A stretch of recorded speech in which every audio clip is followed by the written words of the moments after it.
I'm Jake, and today we're going to make a tool caddy for the lathe on the Laguna IQ CNC machine. Let's do it.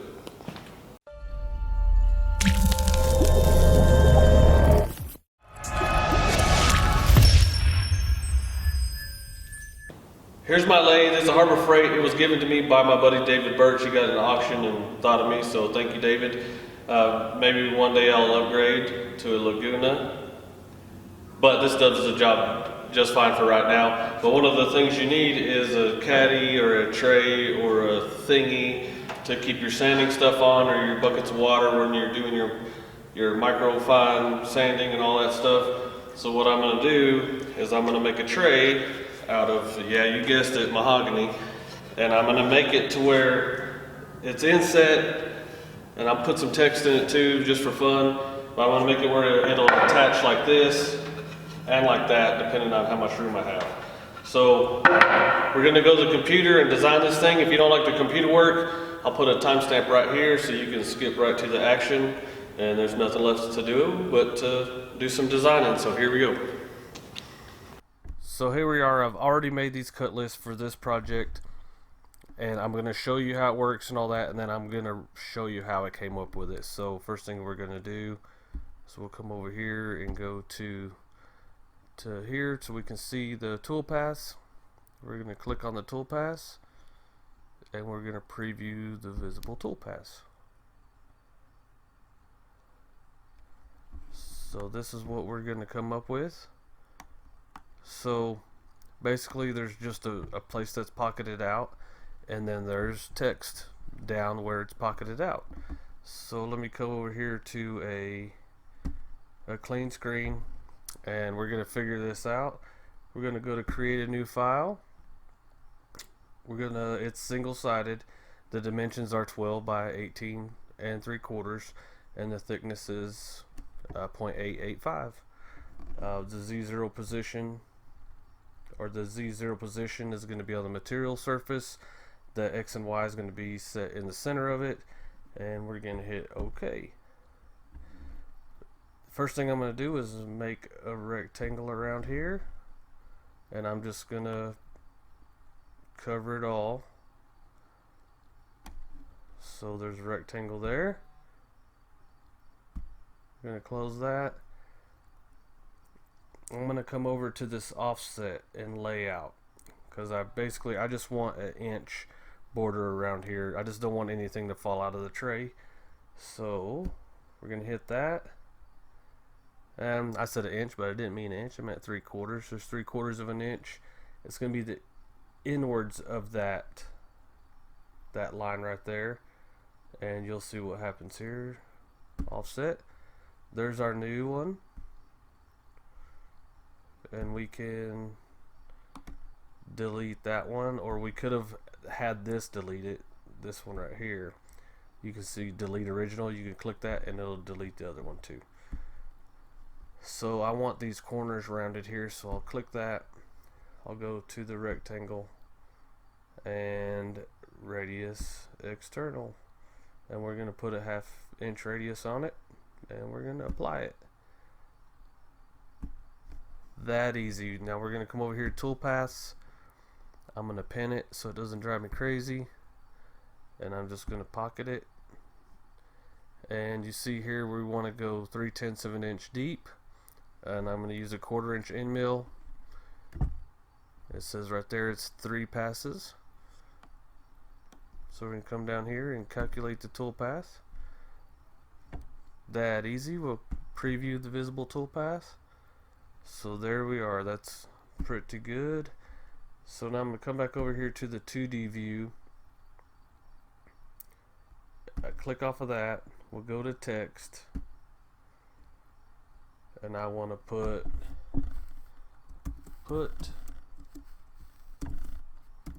stuff here. Now we want to capitalize here, and we'll center it, and we'll apply it. You can play around with all this font you want and everything. That's what I want, and we're going to apply it. And we're going to close this.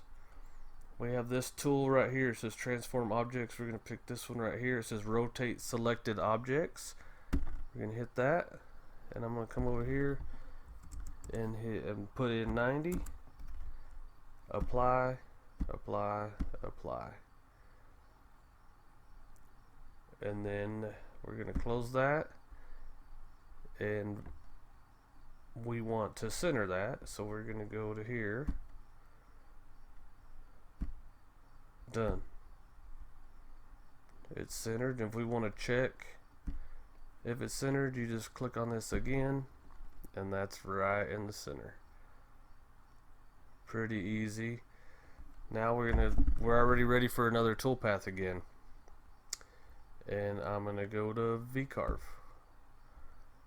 Our start depth needs to be at 0.3 because we dug that in there 0.3 of an inch, so obviously we need to start that deep. So we'll put 0.3 right there.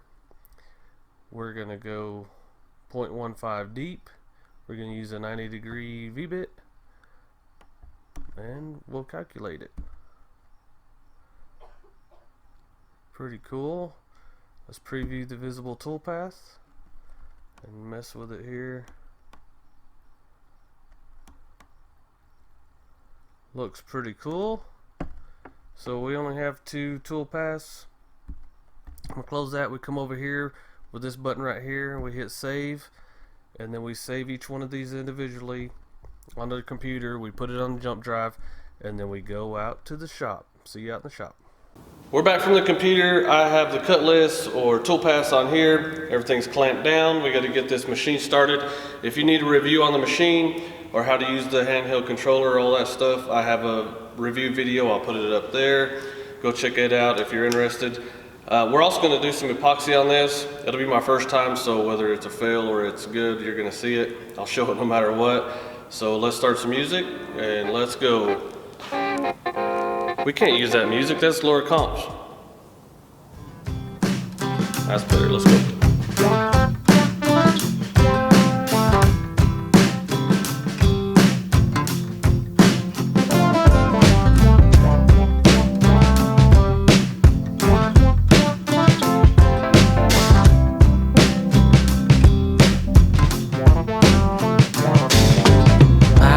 That told me don't sit here waiting for a sign.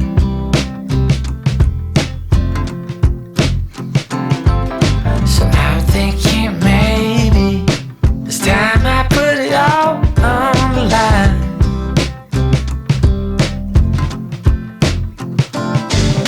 But I heard from others that you chase out lovers on the run.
here it is. I had a lot of fun making this one. I'll get some close-ups at the end of the video.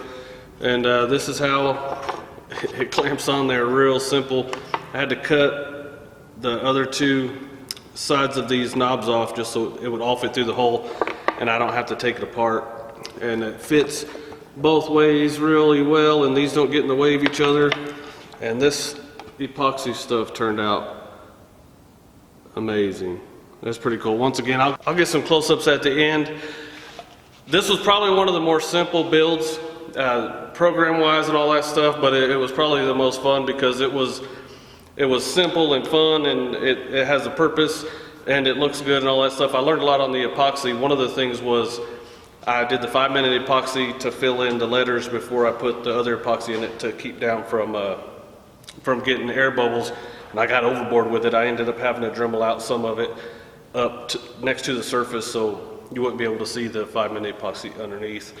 There's lots of stuff like that. I'm sure in the comments below people will tell me what I did wrong or right. And if this is your first time here, go ahead and subscribe and comment and share and all that stuff. If you have any questions you don't think I can handle, I'll have Laguna's number down below. So have fun in your shops, and we'll see you next time. Y'all be good.